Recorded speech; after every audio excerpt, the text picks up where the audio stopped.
Sanje Joda Zoge Chonam Lo Chanjo Bardo Dane Yazuch Dage Jinso Gebe Sonam Ge Chola Benjire Sanje Chubare Sho Sanje Choda Zoge Chanjo Bardo Dane Yazuch Dage Jinso Gebe Sonam Ge Chola Benjire Sanje Chubare Sho Sanje Choda Zoge Chanjo Bardo Dane Yabzuchi Dage Jinso Gebe Sonamgi Tola Benjire Sanje Jubare Sho.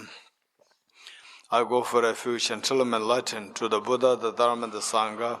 By my accumulations for practice of giving and so forth, may I become a Buddha to benefit all sentient beings.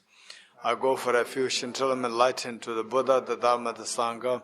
By my accumulations to practice of giving and so forth, may I become a Buddha to benefit all sentient beings. I go for refuge until I'm enlightened to the Buddha, the Dharma, the Sangha. By my accumulations to practice of giving and so forth, may I become a Buddha to benefit all sentient beings. Om Ye Dharma Hetu Prabhavam Hetum Desham Tathagato Yavatat Desham Chayo Nirodham Evam Bhati Mahashramanaya Swaha. Om Ye Dharma Hetu Prabhavam Hetum Desham Tathagato Yavatat Desham Chayo Nirodha Evam Vati Mahashramanaya Swaha. Om Ye Dharma Hetu Prabhavam Hetum Desham Tathagato Yavatat Desham Chayo Nirodha Evam Bhati Mahashramanaya Swaha.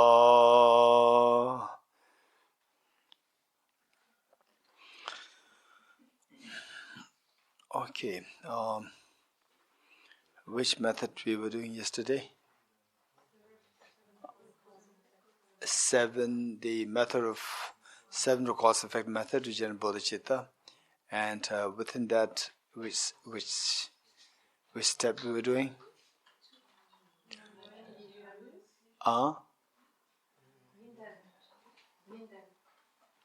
Tinden, okay. Tinden, Marcia Tinden, yes. Okay, so finally, from here, which has 7 steps. Of the 7 steps, how intense your bodhicitta practice, how successful you are in the following steps, they're determined by this. And the second step, how much you can remember the kindness of your mothers. Then that determines how successful you are in the following steps. Okay. And here you can, so it, again, keep this in mind always. Somehow for anything wrong happens, the tendency for us is to blame somebody. This is a tendency that is human psyche. Don't worry.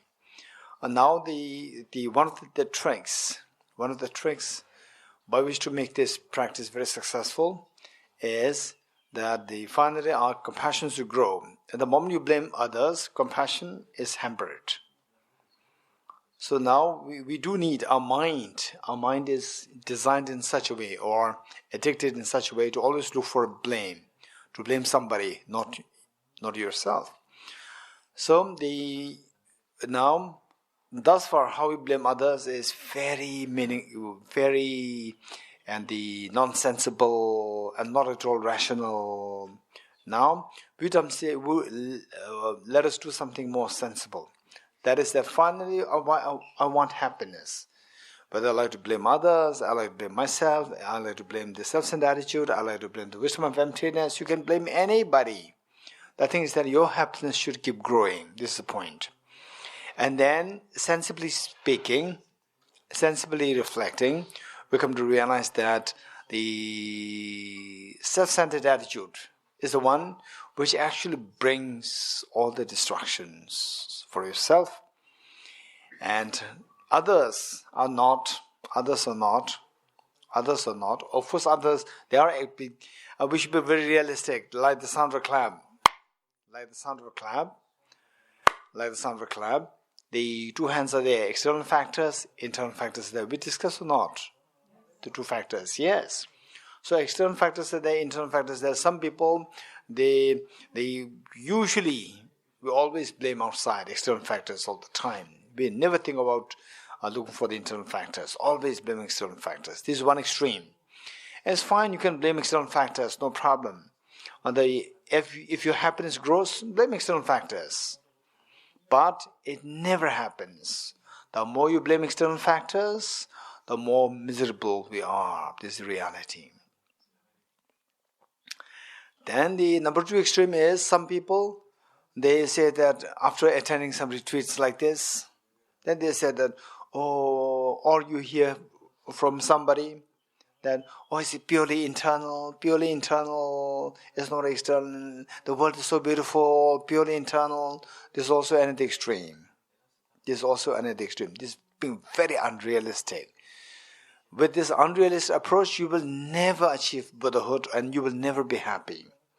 Finally, we are bound to encounter with difficulties because of external factors, and then you realize that it is not internal. And then what you've learned earlier, you will discard that. You'll quit that, saying that this is wrong. Now, from my experience, I can see that the world is not healthy. The world is not perfect. Okay, so this, in fact, even in the group discussions, I heard that what we learn is one thing, but the reality of the world is very different, which means that it's a nice way of saying what we learn is something internal, but the reality is external, which means that we don't see the correlation of what we are studying with the reality. This is where we are going wrong, which means that what we are learning is something is purely internal. This is the impression that we got. What is outside is purely external. This is the contradiction. So therefore, we don't see the correlation between what we are studying in the classes or in other words, what we have been studying from the Buddhist teachings and what you experience outside. We don't see the correlation. And at the same time, to be very honest, some teachers would say that, yes, it's pure internal. We should be very realistic. It's not purely internal. External factors are there. If the external factors are there, then why the Buddha has to make lots of rules and regulations for the monks, nuns? Why the Buddha has to, give the warnings, say take care of the external factors, take care of this, take care of that. And for the negative emotions, fence yourself. All these teachings were given by the Buddha to take care of the external factors. So we should be very realistic. In other words, the warning that I may be bluntly giving you is that even if you meet with some teachers, Buddhist teachers, saying that everything is purely internal, you say that this is not true. We should be very realistic. And Buddha is very realistic. His Holiness the Dalai Lama is very realistic. If you become sick, you go to His Holiness, please bless me to cure me. His Holiness go to hospital. His Holiness never said that, I will do divination, don't go to hospital, or don't. If you go to hospital, this problem may aggravate. He will never say this. The first thing he will say is, you go to hospital. And which hospital to go? Then he may do divination. This one. And then if you realize that no hospital can help you, Then he may say that you can do this practice, this puja, or this the Tibet medicine and so forth. He may recommend the alternative options. Otherwise, he is very practical, very realistic. Be very realistic. This is my point. So simply because somebody teaches you that, it's purely internal, this is not the reality. External, internal, both are there. Let us not forget this. Because why I'm saying this very strongly is that many people, even the Westerners who are supposed to be brought up in a culture of analysis and reasoning, even some of them follow so blindly with the teachers. And some of the teachers I know, that's not so realistic. And then the students, they are going through a very severe illness and so forth. And how can you see that if the person goes, he's soul and soul go to hospital. And then this person goes to the teacher, who they call as my root guru. And the teacher says, okay, the definition is not good. Then don't do surgery. Don't do this, and then do purification practice. Purification practice comes later. When you're hungry, do purification practice. No, go to kitchen. This is very unrealistic. So therefore, external factors are there. Internal factors are there. So what I'm saying is that we have to take care of both the external and internal factors. Only when you become a highly realized person, gate, when you reach the para-gate level, then the external factors will not play much role. Then it's purely internal. External factors, it will not at all affect you when you reach the para-gate level for the Bodhicittas, not for the Shravakas and Pratik Buddhas. Shravakas and Pratik Buddhas, para-gate is still not that matured as compared to the Bodhisattva's para-gate level. Bodhisattva's para-gate level is very advanced, where external factors cannot affect you in any ways. Okay. So this is with this what I said is that we are so addicted to blaming external factors. Okay, if you stay with your husband or wife, and then you are not happy, you blame your husband or wife. If you stay with your children, you blame your children. If you stay with your mother, you blame your mother. Whoever is next to you is the one who will suffer, is your victim.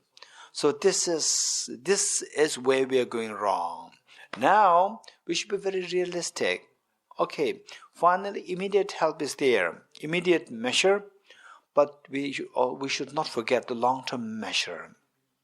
Finally, we live in two worlds, the world of immediate world and the long-term world. Immediate world meaning that today, tomorrow. Long-term meaning, say that, okay, if you are to live for 80 years, somebody who is in 20s, you still have like 60 years. You have to think about what are 20 years, what are 30 years, 40 years of your spiritual growth, your mental peace.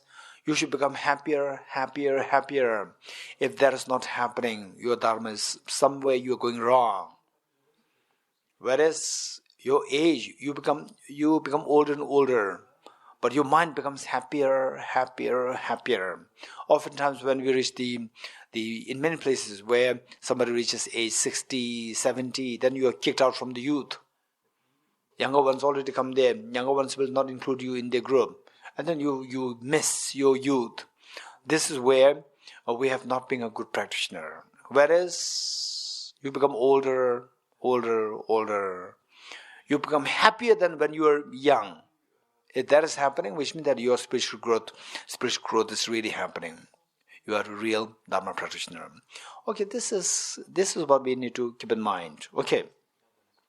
With this, now, coming to such retreats, particularly the Bodhicitta retreat, Mahayana teachings, Nalanda tradition, where rationality is so much emphasized, common sense is so much emphasized. So from this, just see who is responsible for my unhappiness. External factors, me, or self-centered attitude, my self-centered attitude, or me, or the people outside, whether your mother, whether father, whether husband, wife, children, neighbors, or whosoever. So, 3.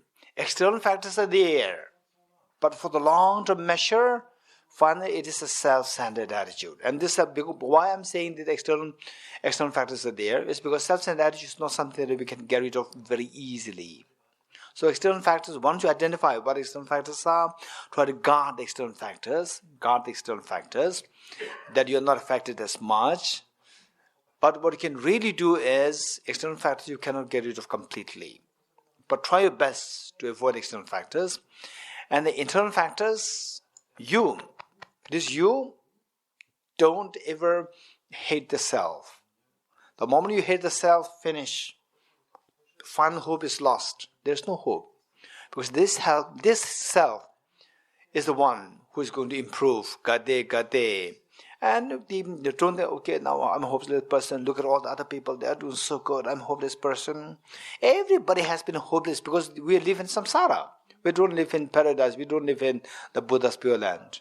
If we live in Buddha's pure land, everybody's succeeding. Your failure is one thing. But we're in samsara. Samsara, by definition, is failure.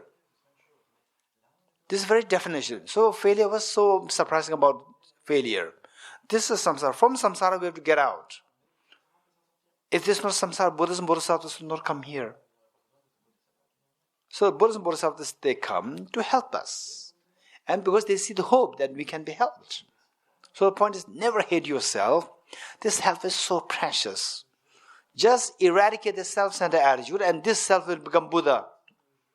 This self will become the treasure to benefit all beings. Wish-fulfilling gem to benefit all sentient beings. This self is so precious. So never ever have a self-hate. You may go through very difficult times, practically speaking, where there's no hope at all. Just this morning, I was getting a phone call from somebody from Singapore. A situation was so dire, one girl. So dire. So we really need to think as to, what to anybody we can help her. She's been so dire. So we can go through difficult times.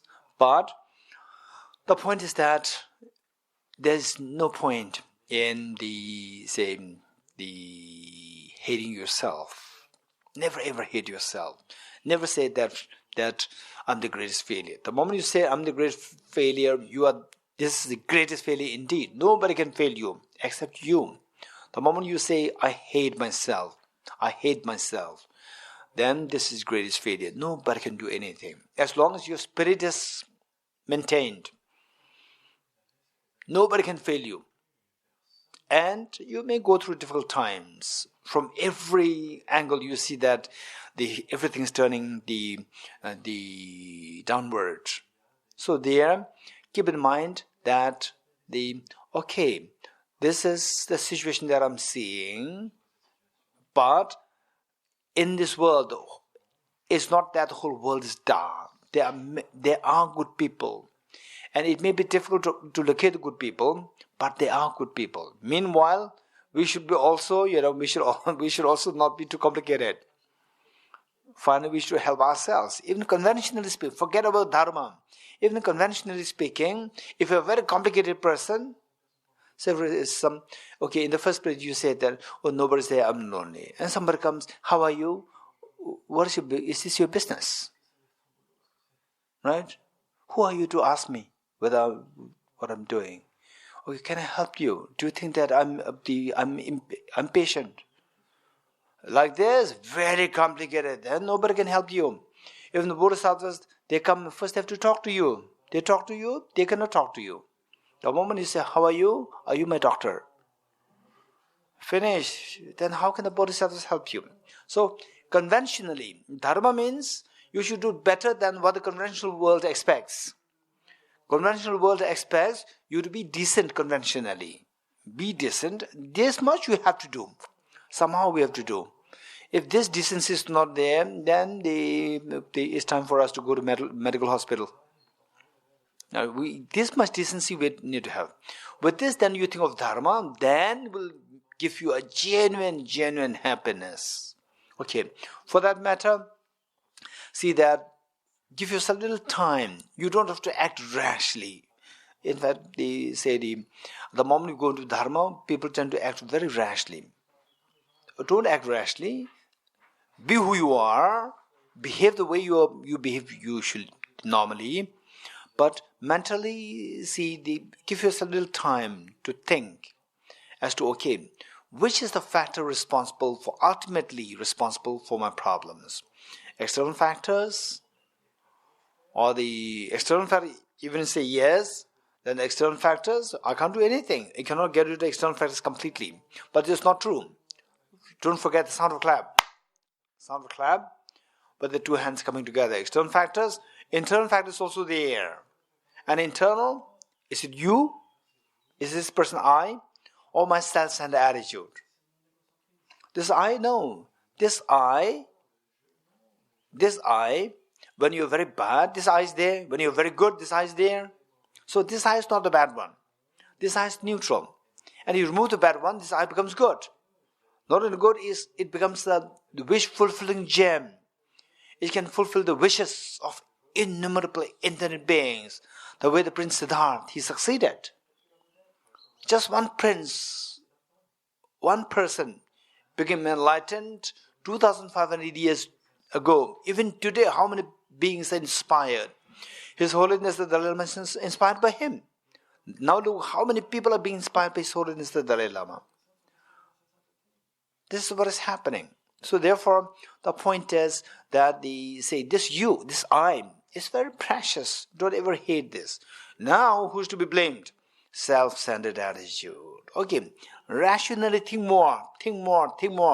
How and then the self-centered attitude, this is finally the culprit, responsible for all my problems. Think more. And then look outside. Who are the happy people? Who are the unhappy people? Selfish people or the more kind people? Who are the more happy people? We see that kind people are happier. Kind people are happier. With the same amount of wealth, with the same amount of position, with the same amount of in the same locality. But who's more happy? Kind people are much happier, much more happy than the unkind people. So what's the factor now left? In both cases, the self is there. In both cases, external factors are there. But one is happy, one is unhappy. And the wealth, all these things are same. Why? One is with this self-centered attitude. So I'm no exception.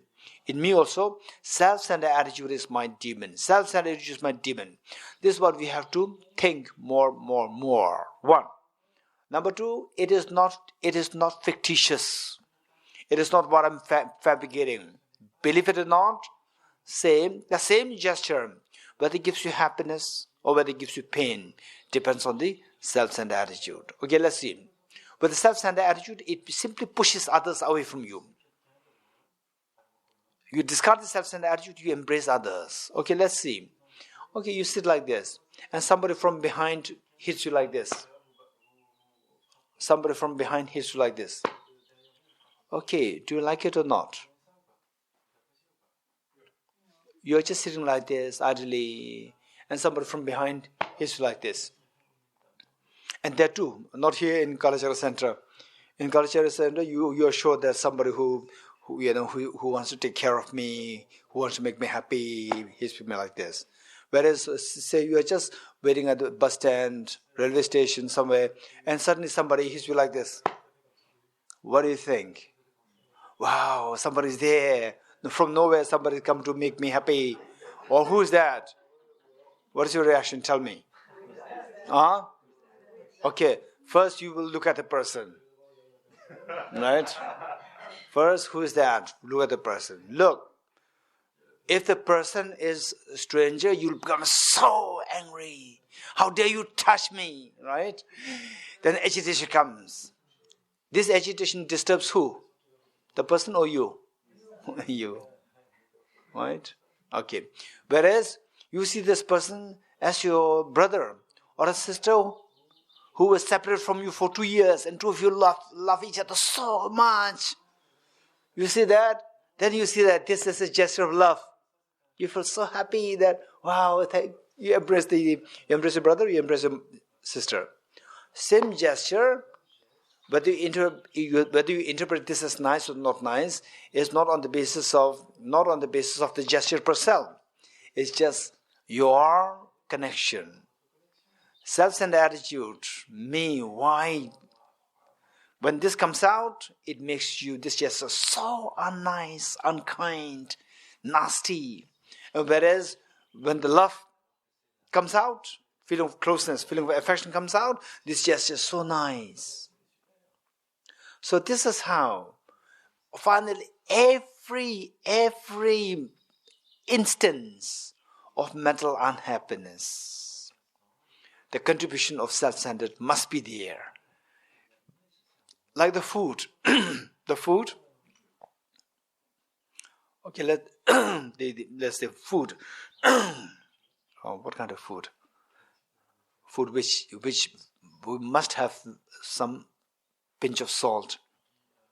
Can you give me an example? Soup. There are so many different kinds of soup. No. Which means you have no experience. Rice does not require salt. French fries? Okay, yes. French fries without salt is also there. Anybody? Anything else? I'll go with potato chips. Potato chips. Without salt is not good. Okay, let's say potato chips. Okay, give me some other examples. I know potato chips. Bus? I was thinking about pasta. Pasta should have salt? Yes, at least a pinch of salt is required, at least. Okay, let's say pasta. Right? Without the salt, somebody serving a pasta is not a treat. It's not a treat. To make pasta a treat meaning like, somebody hosting you, giving you a party. Yeah. Okay. So that likewise, without the salt, then the pasta, this is very strange. It's supposed to be my birthday gift from that person, but even the pasta does not have salt. Okay. So likewise, any pain that we feel, from the minutest to the most agonizing, the pain, for you to feel the pain, there must be the self-centered attitude. The dose, a pinch of the salt of self-centered attitude should be there. If that is missing, you will not feel the pain. Even if somebody hits you so badly, if the self-centered attitude is not there, you will not feel it as a pain. Don't forget it. This is what Charles Darwin did not discover. This is what the Buddha discovered. So when the pain is missing, you are never agitated. You are never you don't feel aggravated. You don't feel agitated. You don't feel agonized. You don't feel anything as agonizing. So self-centered attitude is one which attracts all the pains, agitation, depression, anxiety, anguish. Okay. So the moment if you are able to, again it's a matter of practice. You continue doing this. Okay, others, self, I, then the self-centered attitude. Of the three, finally, the others also responsible, I'm also responsible, self-centered also responsible. Of the three, the worst is self-centered attitude. This is worse. And this I can eventually become a Buddha. And the others also become a Buddha. But this self-centered attitude will never become Buddha. This is the one which is attracting all the miseries. So therefore, I should get rid of this, and no matter how strong the external factors are, they cannot affect me. This confidence you must build. With this confidence, then, say, whenever something bad happens to you, the pain happens to you, instantly the blame should go to the self-centered attitude. Believe it or not. When the blame goes to an external person versus blame going to the self-centered attitude, it's very strange. The moment, although you feel the pain, the moment the blame goes to the self-centered attitude, your pain diminishes. It's very strange. And the blame goes to outside person, your pain plus agitation increases. Pain is there, agitation increases. Whereas the blame goes to the self, not the self. Self-centered attitude. Forget about the pain. Forget about the agitation. No agitation. Even the pain gets reduced. And at times you feel a very pleasant feeling. Because this blame is attacking the self-centered attitude. When a self-centered attitude is attacked, self-centered attitude is diminished, pain is not there. This is amazing. This psychology you will not find in Charles Darwin's theory. Psychology based on Charles Darwin's evolutionary theory, you will not find it there. This is what you find in the Buddha's teachings. Okay, so with this, what I'm saying is that it is so important. If you really want to practice Dharma, for all whatever that you're doing, like sock offering, and then whatever practice that you're doing, prostrations, then this number of prostrations and so forth, finally, all these must be factors to let your blame the blame for the pain to go towards the self-centered attitude. If this is not happening, then something's wrong. Don't forget it. No matter what practice that you're doing, any practice, for example, like being a monastic, becoming a monastic, and then remaining as the layperson, the observing layperson, upasaka vow, or Mahana 8 precept, anything that you do, and then going to pilgrimages, any virtue that you do, if it has nothing to do with the blame for the pain going towards a self-centered attitude, if that is not happening, something's wrong. Something's wrong. And then the even better would be the blame goes to this self-centered attitude and the self-grasping ignorance. So the blame going to self-grasping ignorance, that is very subtle. That's very subtle. For that matter, one should be intellectually quite active and should be introduced to emptiness and so forth. So the way we introduce here, okay, so if that is not happening, then the blame goes to a self-grasping. Even if you recite 100 million times that self-grasping ignorance is responsible for this, you are just talking about you are not talking about the pizza, you are talking about the picture of the pizza. Because you don't identify the self-grasping ignorance. Without identifying this, no matter what you are saying, you can't possibly invigorate this self-grasping ignorance. Whereas self-centered attitude is easier to be identified. Even if you are not a Buddhist, even people from other religious traditions, even non-believers, some are very decent people, they're very kind people. The moment they see that they interact with you and they see that you are a little self-centered, they can easily identify that. They themselves are very kind. Even non-believers. Some of them are exceptionally kind. Okay, so whereas until one is introduced to emptiness, no matter how gentle, how kind the person is, one cannot identify the self-grasping ignorance. Impossible. Okay, yes. That mean you have to realize emptiness to identify self-grasping ignorance? Okay, self-grasping ignorance, identifying it, there are various ways. How people like 40 plus identifies the flowers, in 20s identify the flowers, 10 years old child identify the flowers, they all identify the flower. But how they identify the flowers is very different. 40 plus, they have to put in a glass. 40 plus, right? And 30 plus, they don't have to. And 10, they can, for us, 40 plus, we put in glass, we see clear. 10 years old child can see it clearer than what we can see with the glasses on. Right? We identify, all three of us identify, but how the identification happens, there's a difference in the clarity and the subtle clarity. Likewise, those who realize emptiness can identify the self-grasping very clearly. So those who do not realize emptiness, but studying emptiness, they can identify much in a vague form. Yeah. Okay. So finally, this is emphasis. With this emphasis, then see, then how to not only blame it, then try to get rid of this. How? Is by cherishing others, by remembering others' kindness. The more you remember others' kindness, the more you will love others. The more you love others, love for the self is less intensified. Self-centered. Love for the self is less intensified, which means self-grasping ignorance is less intensified.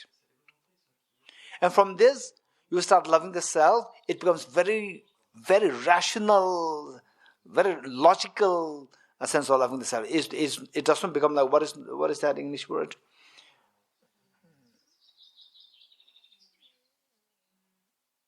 Excessive love for the self. What is that? No. Huh? Narcissism.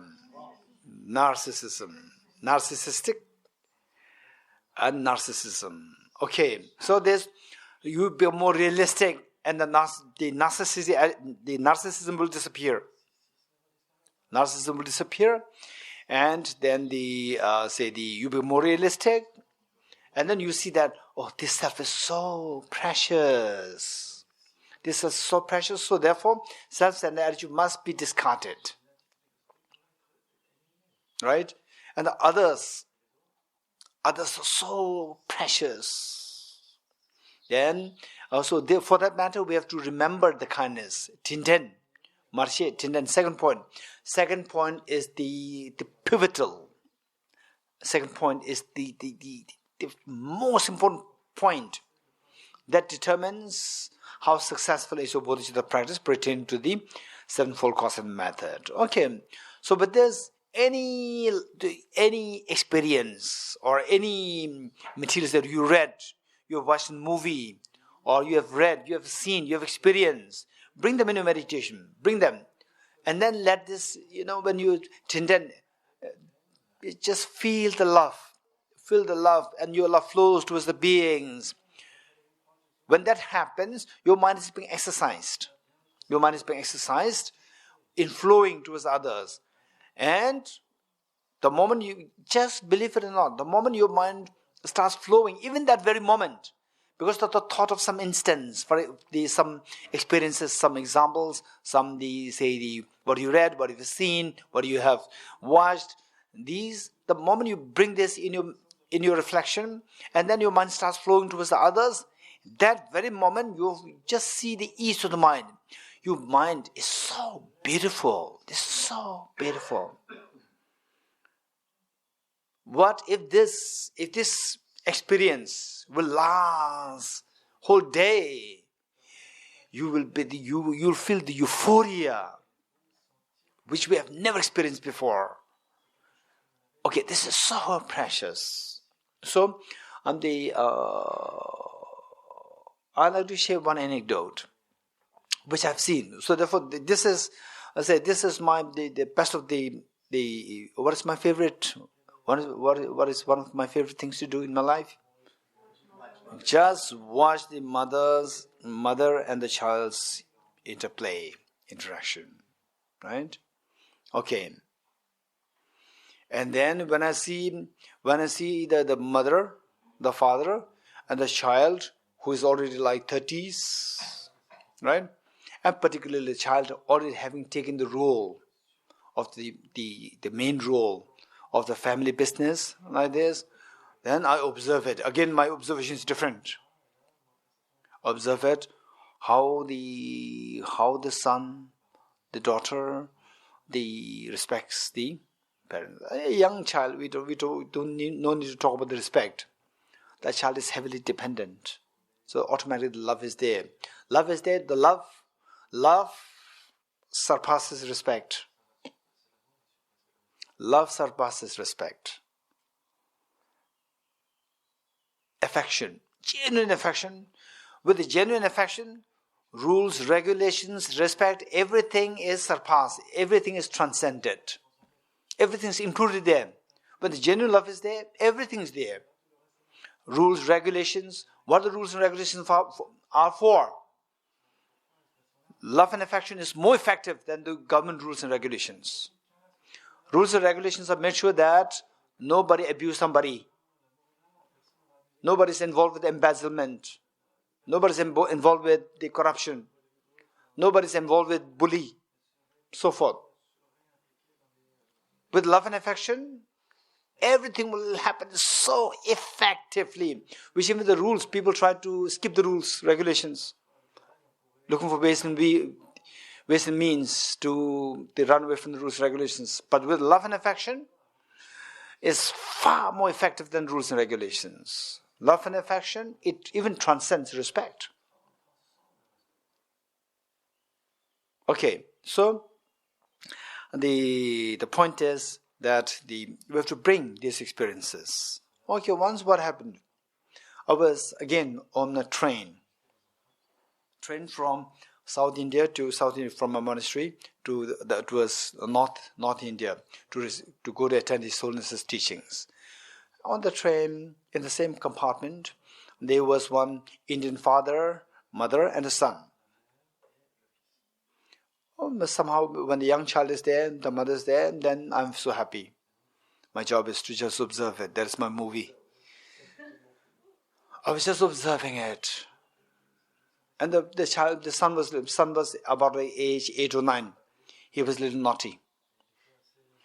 And the father said, the son's name, I think Ram. Hey Ram. The moment the father says, hey Ram, the boy becomes a little stiff, more disciplined, like this. So then the mother was sitting at the corner of the seat, window side, and the mother was sitting very relaxed. And when she needs something, she will call the husband. Husband name I don't remember. Let's say husband, Mr. A. Hey, Mr. A. Mr. A runs stiff, becomes stiff. Mr. A becomes very stiff. And I want this. Yes. Take out the bag and say, what next? What next do you want? Wow, it's amazing. The boy becomes stiff when the father says, hey Ram. Mr. A becomes stiff when the mother says, hey Mr. A. And the mother becomes stiff, not really stiff. The mother, although as though like a very pampered, sitting at the corner, just getting everything from the husband. And then the son comes and tells the mother, Mom, I did. Then the mom instantly stands up and says, what happened? What do you want? It'll be all right. It's beautiful. So I could see the triangle.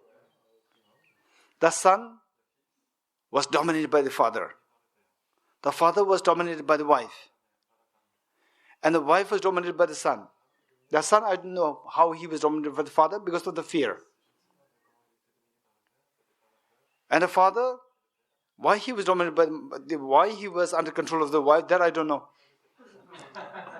That I don't know. Of course, physically the father is stronger, but he is under control of the wife. I don't know why. And the wife is under the control of the son. That for sure is the mother's love. It's purely because of the mother's love. The son under control of the father because of the fear. But the mother under control of the son because of the pure love and affection. It's so beautiful. It's so beautiful. It's so beautiful. And then another occasion, after many years, again I saw a Tibetan husband, wife, and a son. And son was a very pampered one. Very pampered. Again, a very similar family, like a very similar family. The train, the bench, very small, for somebody like us, only one can just sleep there. That's just good enough space. And there's upper. So ideally speaking, it was for maybe the father, one space, and the mother and the young son together. But the son said that, the upper, I'll sleep. And the father said, okay, I'll come with you. He said, no. The mother said, no, I'll come with you. He said, no. Then the father said, two of us, we cannot fit here. Then he said, no, I'll be alone. Then the father was sitting in the couch position, one side. Mother was sitting in the couch position on the other side. And the son, whatever complaints that he has, he would only speak to the mother, not to the father. And he being very mischievous, the father would say that, I forgot his name. The father's name is Sonam, that I remember. The son's name I forgot. Then he would say, he's not as tough as the other father. But he would say that, hey, no, don't do like this. Then the son would remain silent. Whereas the mother says something, the son would, unless he's happy, he will continue to say something.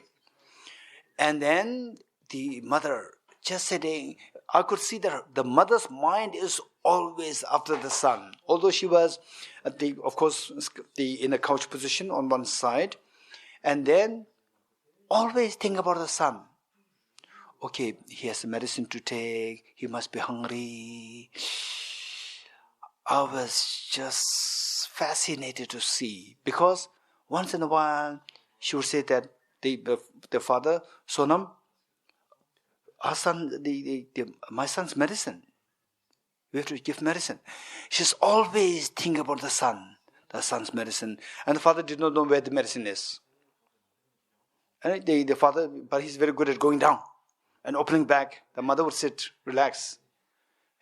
Hey, Sonam, we have to give the medicine to the son. And said he would get down, and he doesn't know where the medicine is. Then he would ask. And the mother knows exactly where the medicine is. Exactly. She would say, open the zipper, and on the side, here you will find the medicine. The mother is so particular. But for the son, the mother is so particular, exactly knows when to give, what to give. Her mind is just after the child. That's it. So what I'm saying, this is the amount of love that we have received from our mothers. This amount of love. And what I observed, the son will not remember after 20 years.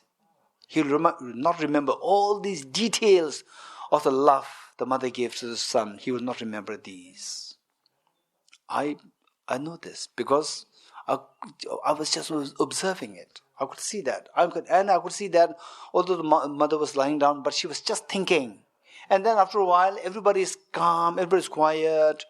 And again she was asking the son, my son, are you hungry? You did not eat so much. You might have to eat something. Oh, this is the love that we received. And then we become strong, age 16, 17, 18. Now you don't need somebody to feed us. And then the mother becomes irrelevant. And then you forget the mother's love. You just forget the mother that you received, the love that you received from the mother. This is so sad, so sad. Deep inside you love. That love that you had from your childhood towards your mother is there. But as we become more and more independent, it tends to go down. But it is there, still there. If you think how to retrieve this, if you think it will come on the surface, instantly it will come on the surface. Okay.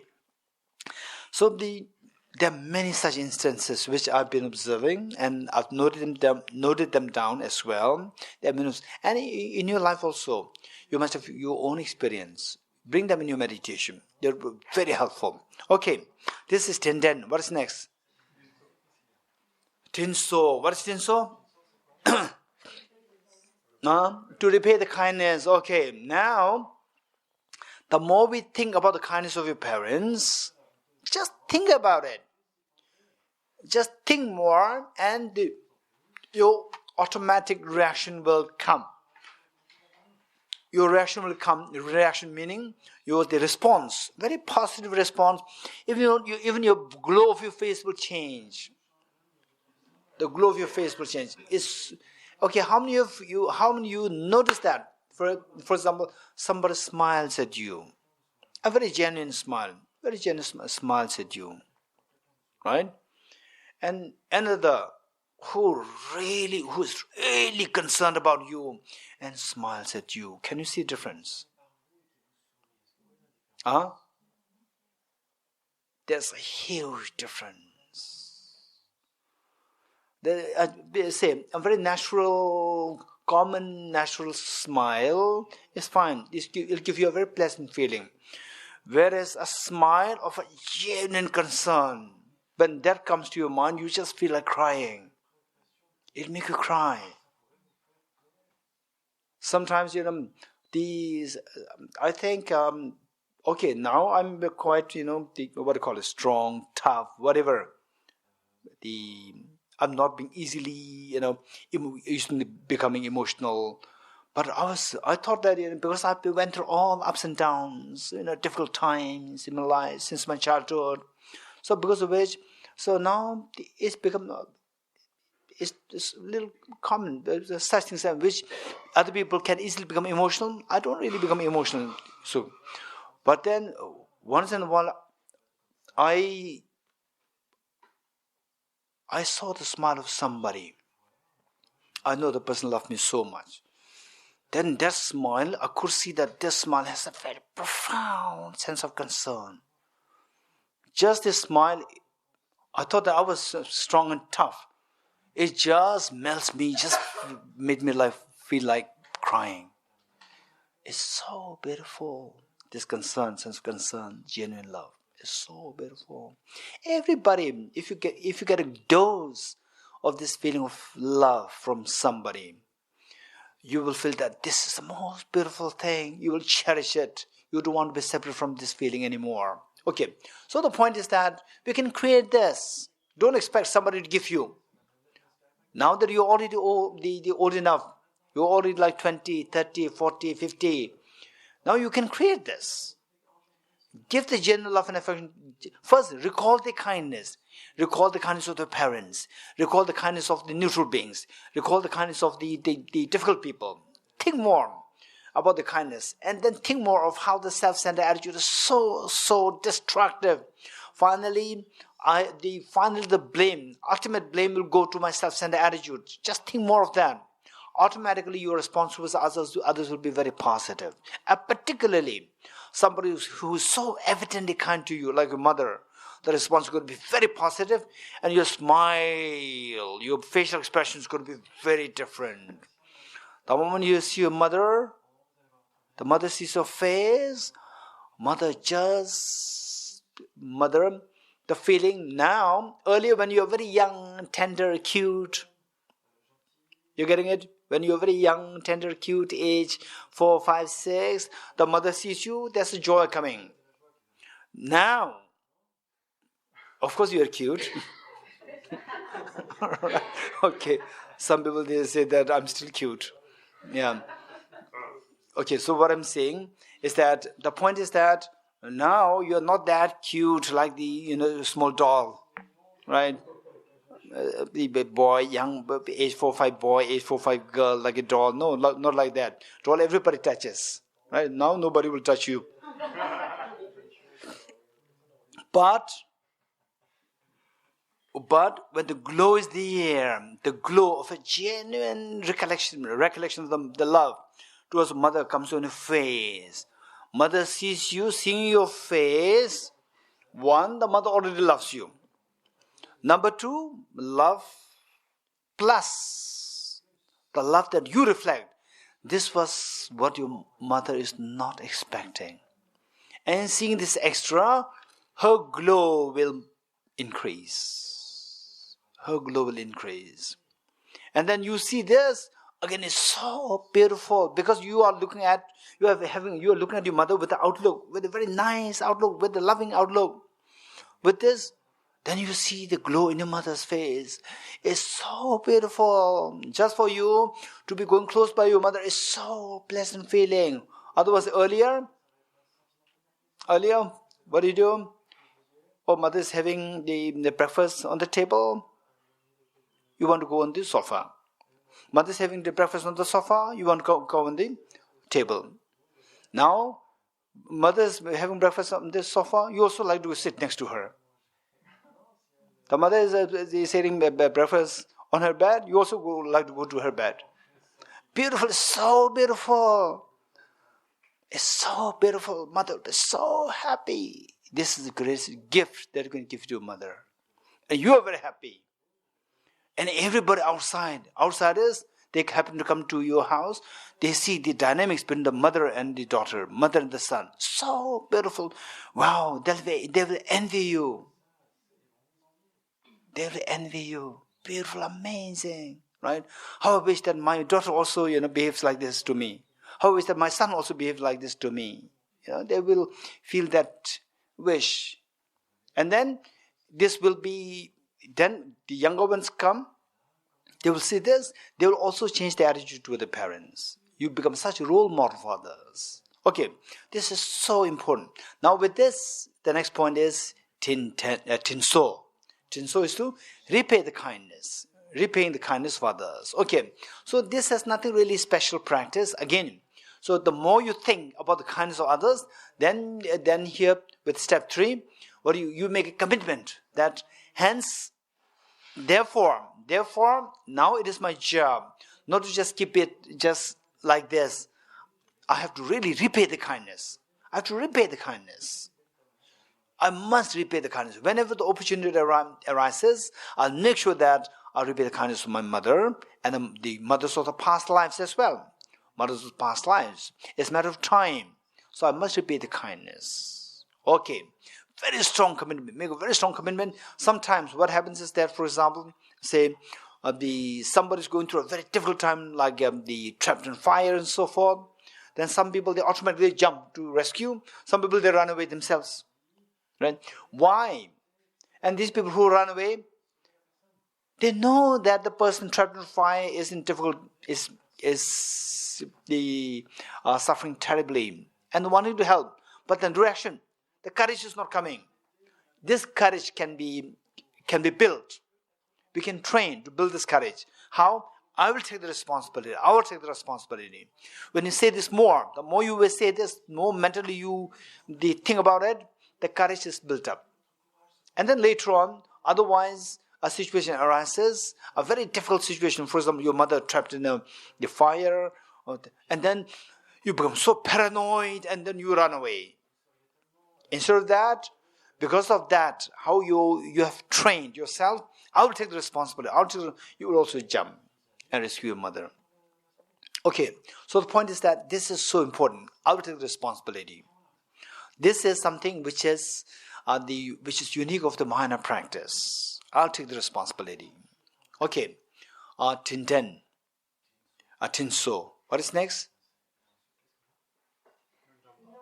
Yeon chamba. What is Yeon chamba?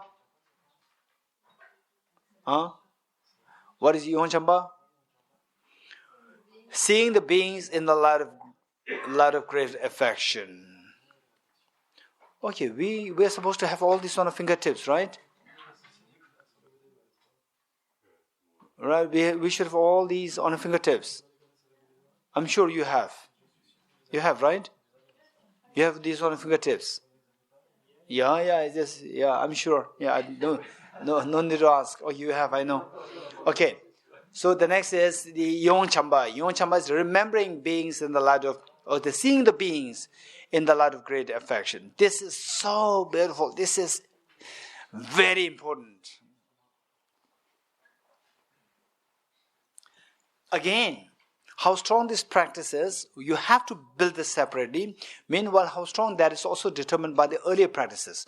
The more you remember the kindness of your kindness of others, your mothers of the past, then this feeling of Yon Chamba, seeing the beings light of great affection, will be intensified naturally.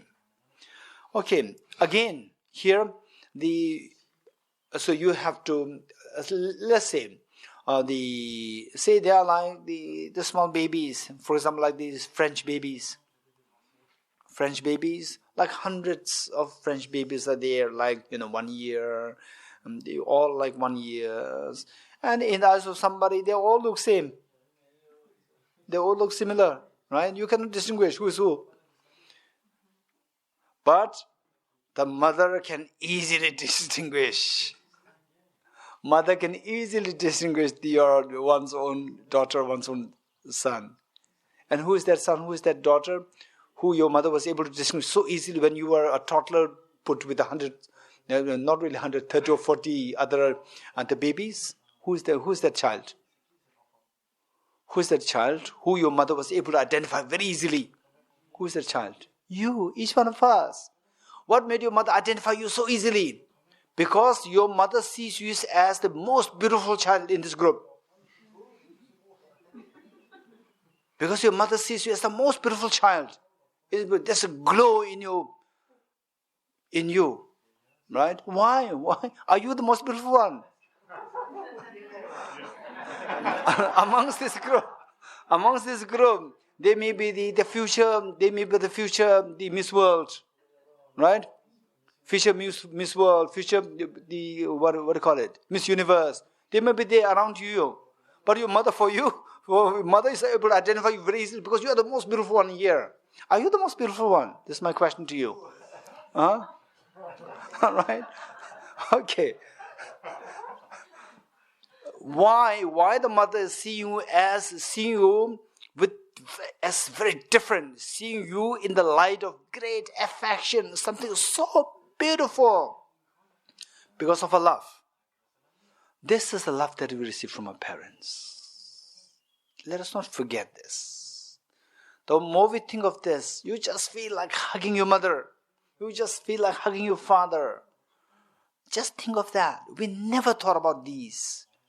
And we think about this. This is our human psyche. Our mind will automatically become tender and soft and loving. Automatically. We all have that capacity. Okay. So, when we were doing the first, I think this is the Bodhicitta retreat number 17 or 18. This one. 7 or 18. The first one was done in 2011. Which year was that?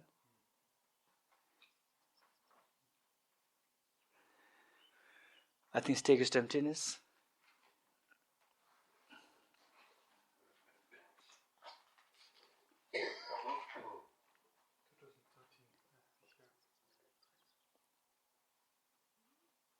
Which is that? Geshe Damdul? Oh, 2013. Okay, 2013. The first Bodhicitta retreat. So this, I think, is the 17th in series.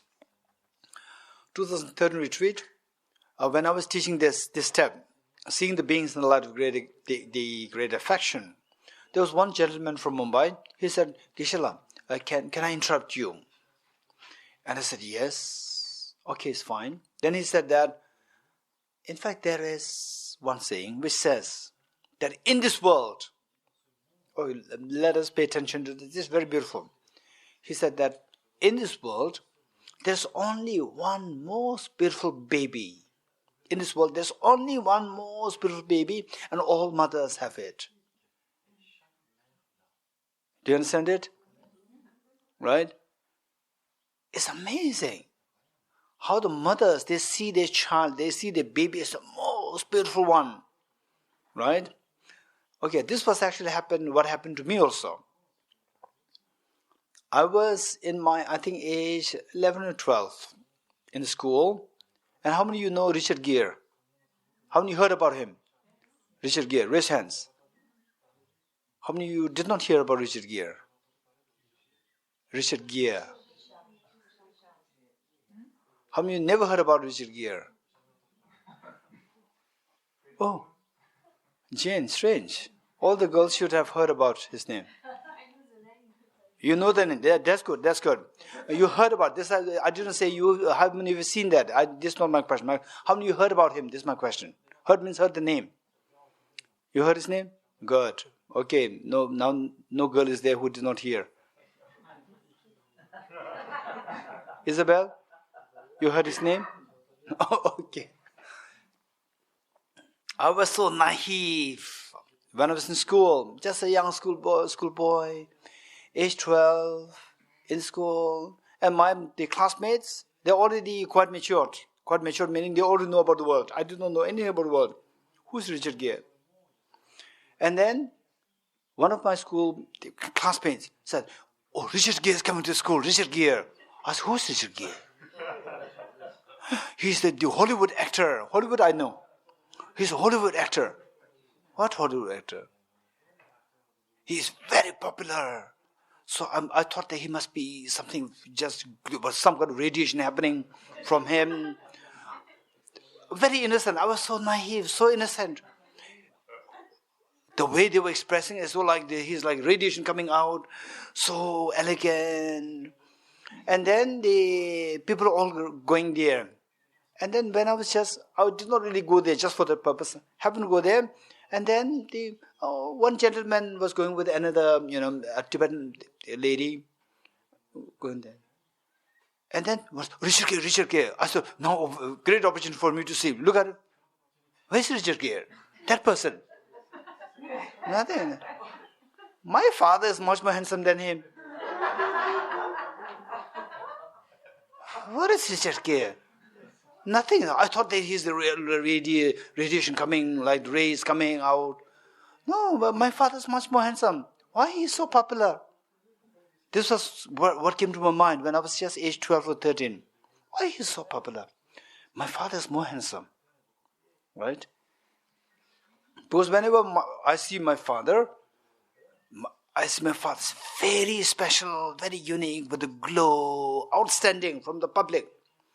My father's much more handsome, far, far more handsome than this man. Why he's so popular? This was my reaction. And then I was age 12, 14, 16, 17, 18, I think 18, 19. Once I was with my auntie, who was from my mother's side. And my auntie was, because I lost my mother very early, and then I was always in the school, not knowing about my family. My auntie was so kindly sharing with me about my family. And my auntie said that you have your father has total, including him, 7 siblings. That I already know. I already know that. Then she said, of the 7 siblings, your father is the ugliest. I could not believe what she is saying. People are saying Richard Gere is amazing. I could see my father is more handsome than Richard Gere. And of the 7 siblings, just from the 7 siblings, my father, she's saying that is the ugliest. I could not believe what she was saying. And then later on, when I studied the Bodhicitta practice, what is the step? Step number? Which step is this? Step 4. So when it comes to step 4, then I realized that I was actually seeing my father in the light of great affection. So that made me see him as more handsome than Richard Gere. In actuality, my father must have been very ugly. Right? Okay, so this is the... Okay, so with this, when you see somebody in the light of great affection, the benefit is the moment you see that person, all the disturbing emotions automatically dissolve. When you see somebody in the light of great affection, all the wrong thoughts, disturbing emotions automatically melts down. And that also, again, although there's no separate practice as such, here what we should be doing is that we think about the kindness of the beings.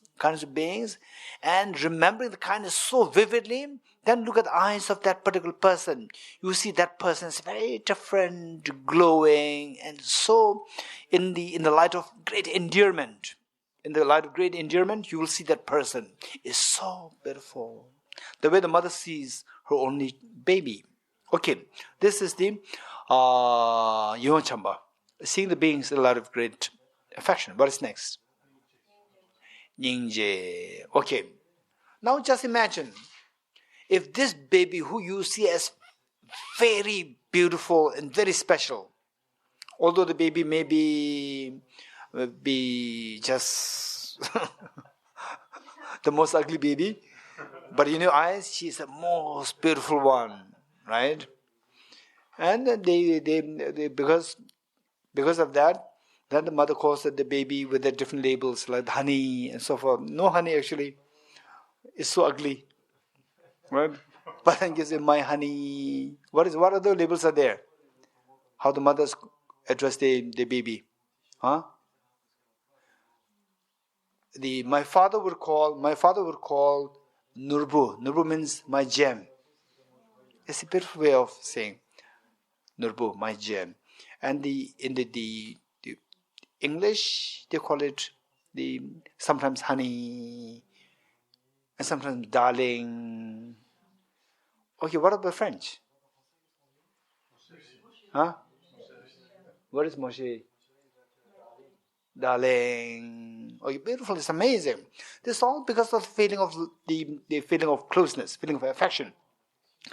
With this, now imagine that this person to whom you feel so loving, so affectionate,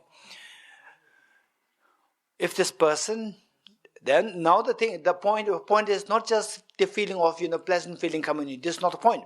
The point is finally to take them to Buddhahood, to take them to the infinite happiness, fearlessness. To take that, you should be able to take the responsibility. To take the responsibility, you should see that the other being is suffering. So for that matter, this love and affection, only if you have built this love and affection, when you see the suffering nature, then this love and affection will change in the form of compassion. May you be freed from suffering and the cause of suffering. Okay. Whereas if you don't love, if you don't practice up to this point, if you don't practice this, then the love is not generated. When the love is not generated, and when you see the suffering nature of others, then they say, for example, if you suffering of the neutral person, in most cases we are being indifferent. And if you see the suffering nature in your difficult people, you rejoice. So whereas when you see the suffering nature in somebody who you love, then compassion will flow. Okay, so at this point, seeing the beings light of great affection, then your job is to think about the suffering nature of sentient beings. Suffering nature. Manifest suffering of pervasive conditioned suffering. No, manifest suffering change, pervasive conditioned suffering. You think about the three levels of the suffering. And particularly, how just as you are suffering because of self-grasping and self-centered attitude, even others are also suffering because of self-grasping and self-centered attitude. And particularly difficult people who now you see as your mothers, who now you see as so kind to you, who now you see in the light of great in the light of great affection. So now why these people are described as difficult people is because they are full of self-centered attitude, self-grasping ignorance. These two are torturing them. If these two are not there, the Buddha nature will glow. Their Buddha nature glow, they will embrace everybody. Instead of embracing everybody, they're feeling the infinite happy. Instead of their experience, they're suffering terribly because of the self-grasping, ignorant, self-centered attitude. Because of this, they are described as difficult people. So now you feel exceptionally compassionate towards them. The way the mother, say there are two children, say elder child and a younger child. In some cases, sometimes I see this quite often. Say the elder child and the younger child. Sometimes elder child is very incompetent and the younger child is exceptionally competent. And the younger child simply shines in the school. Everybody loves the child. And the elder one being ignored by everybody and very badly mannered. And everybody is so unhappy about the elder child. Now tell me, the mother will express this different. Feel is inside, express is outside. Now tell me, of the two child, the mother will express greater love towards whom? The younger one who is very competent, loved by everybody, or the elder one who is not loved by everybody? Younger one. Or the elder? Elder? Yes, the elder one. Because the mother loves both. And the younger mother does not have to worry. Because everybody loves him. Everybody loves her. Right? She is very competent, very eloquent, very good in studies, very good in sports. Everybody loves. And the elder one is nobody loves. Instead of loving, everybody hates him because he's being ill-mannered and not good at studies. Then the no discipline. So nobody loves him. Okay. So then the mother feels very defensive of the elder. Very defensive. Okay. Likewise, now you are in a position. Your mother, like the very competent child, and the difficult people, like your elder child who is least competent and creating so much problem to everyone. Everybody dislikes him. So you become exceptionally defensive of the difficult people. When that happens, you are in a very happy world. Your life is full of glow now. Because with your near and dear ones, you love, everybody loves you, you love them. And the neutral beings, for them to feel affection towards you is very easy because you glow towards them. And then even the difficult people, exceptionally you feel loving to them. Which means that now in this world, you are left with nobody to whom you do not love. Your mind feels so relaxed, flowing towards everybody. This is the happiest moment in a life. When you see that, you have no more enemies. More the difficult the other person is, the more you love. More the difficult your child is, the more you love. Because seeing that, others don't love him. He's going to suffer, she's going to suffer. So if I'm not there for him or her, then who will take care of him? So the mother becomes exceptionally loving to the child. So this is the great compassion. Okay, for that we have to reflect on now up to this point we cultivated with this subject. Intense love is already built. Now for compassion, it is not only the intense love, we should also think about the suffering nature of others. So you have to add the suffering nature of others. And suffering nature, there are three kinds. Manifest suffering, suffering change, pervasive conditioned suffering. Okay. So this we are to actually meditate, reflect on each of the points. If you don't reflect on the points, there's no point. Okay, what is next?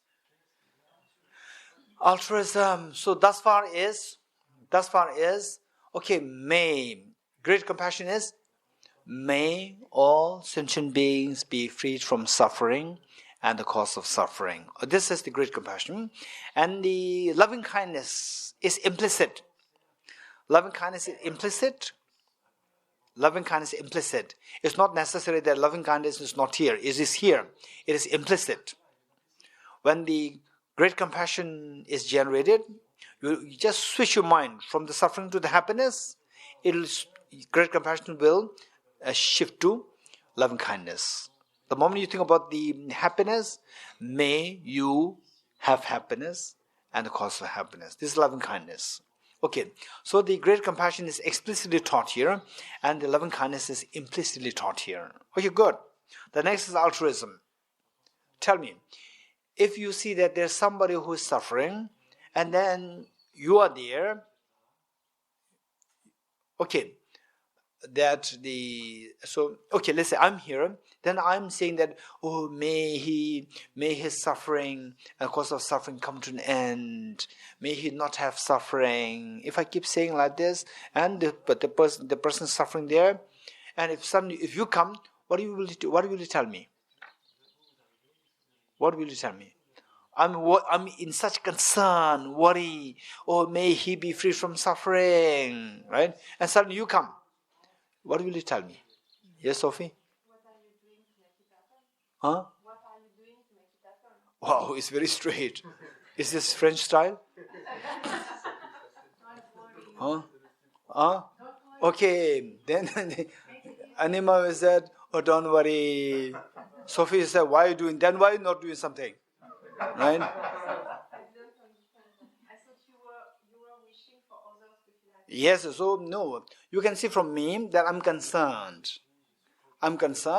Oh, may he be free from suffering. May he be free from this problem. And then suddenly you come.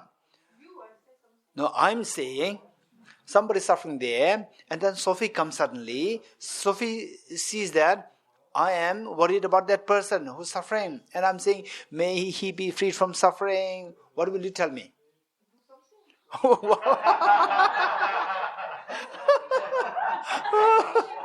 Well, okay. What? Is this Sophie style or this is French style? Do something. No. This is not my question. My next question is this your typical your style or this French style? Okay, this is your style.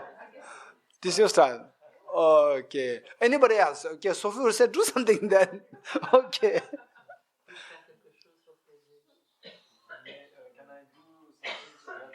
Okay. Hey, Sophie, listen. What Dominic said.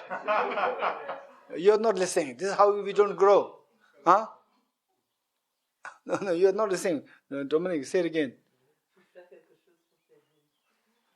Right?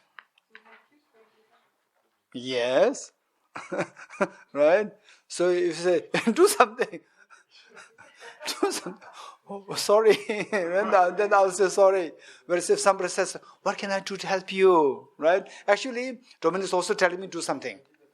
But he's telling me in a nice way, what can I do to help you? To make his suffering low. Which means we have to do something. Right? Okay. Okay, the next question is, who is going to do it? To be very direct, who is going to do it? Don't say do it. Right? Who's going to do it? Right? Who's going to do it? Okay, yes. Oh, I have no time. Right? I have to go for a Bodhicitta class. Hey, listen, Sophie, listen. Sophie said, hey, do something. Then I said, Sophie, I'm very sorry. I have a Bodhicitta class to attend. I have Bodhicitta class. I cannot do this. I'm sorry. I have to attend the Bodhicitta class. Right? What is Bodhicitta class for? What is Bodhicitta class for? So that you can actually do something. You're getting it? This is a real Bodhicitta class. Bodhicitta class in action. And Bodhicitta class in the classroom, this is theory. Right? After all these theory must be implemented into action. You're getting it? So therefore, it is totally wrong on my side to say that I have no time, I have to go to Bodhicitta class. And sacrifice this person, let the person continue to suffer. This is totally wrong. So the question is, who is going to do it? Oh yeah, I have a class to attend. I have a laundry to do. Right? Yes, I have to go to a park. Today I did not exercise. Which means that person is suffering and your exercise is more important. In which case, Bodhicitta is far away. Other person is on the verge to die. And you say that, oh, I have no time. It's my time for exercise. Right? It's too much. Okay, but it's up to the individual. It's the human rights. Your right. But the point is that if you really want to be kind to yourself, if you really want to achieve the infinite happiness, with the exercise you will be happy a little bit. You'll be a little happy, but this act will give you infinite happiness. This act is what will take you to infinite happiness. What will you choose? Infinite happiness or temporary happiness? Which will you choose? Wise person will choose the infinite happiness. So therefore, who will do it? Yes, this is a good question. I will do it. I'll take the responsibility that this person is freed from suffering and the cause of suffering. I'll take the responsibility.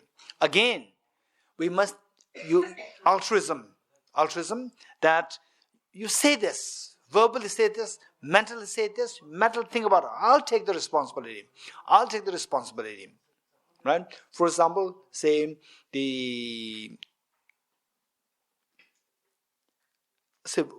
people who are becoming citizens, who are seeking citizenship of some the countries, they have to take the oath. What is this oath? In what way this oath helps? This oath is also some form of ritual. In what way this oath helps? One is that people will know that he promised. He promised, he felt it. Otherwise, in another way, when you say this, that feeling is reinforced. That I'll be committed to the nation. As a citizen, Now I become a citizen, I'll be committed to this nation. The commitment is going to be reinforced by this taking the oath. Otherwise, this is another ritual. Right? So therefore, say the altruism, step number 6. I'll take the responsibility that all beings are free from suffering, and that they are free from suffering and the cause of suffering, and that they have the maximum happiness and the cause of happiness. You make a very strong commitment. Make a strong commitment. Make it strong. I will do it. I will do it. Okay. What is next? You are saying it that yes, don't worry. I will do it. I will do it. And then Sophie comes. What will she tell me? Don't just say I will do it. Hey, do it. Right? Right? And Sophie will tell me, do it. But how can I do it? I'm not a medical doctor. He's suffering from tuberculosis. What should I do? Huh? Okay. Then the question is, how are you going to do this? When you say, first, may you be free from suffering. Who will take the responsibility? This question. So with this question, compassion. With the compassion, then the question arises, compassion meaning, may you be free from suffering and cause of suffering. Then the question arises, what question arises? Who will do it? Then the next altruism comes. I will do it. Altruism comes. Then altruism, yes, I will take the responsibility. What's the next question? How will you do it? How will you do it? Next question. This will take you to Bodhicitta. How will you do it? Yeah, that's a very good question, right? Okay.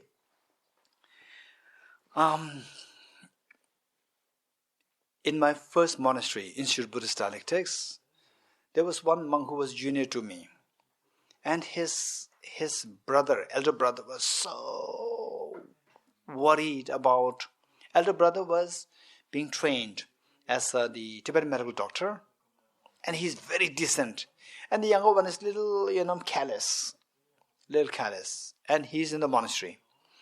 And the elder brother, although he himself was a student there in as a medical trainee, every Sunday he would make sure that he would come to meet his younger brother to make sure that he is all right.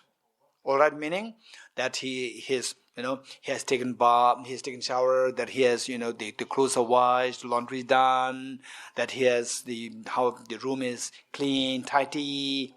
The elder one, age gap, maybe like 1 year age gap. This is the love. Again, look, this is love from the elder brother. Like a mother. He himself was a student, coming all the way from distance to meet the younger brother. One day the younger brother was not there. He came there, he entered the younger brother's room, and he was not there. And the room was so messy. So the elder brother told me. Elder brother became so angry, so upset.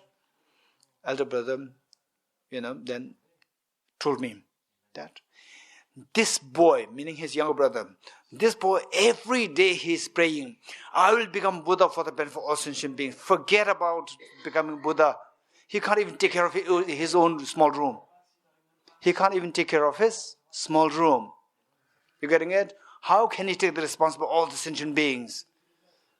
Right? Okay. So there, the question is, how are you going to take the responsibility? This is the question.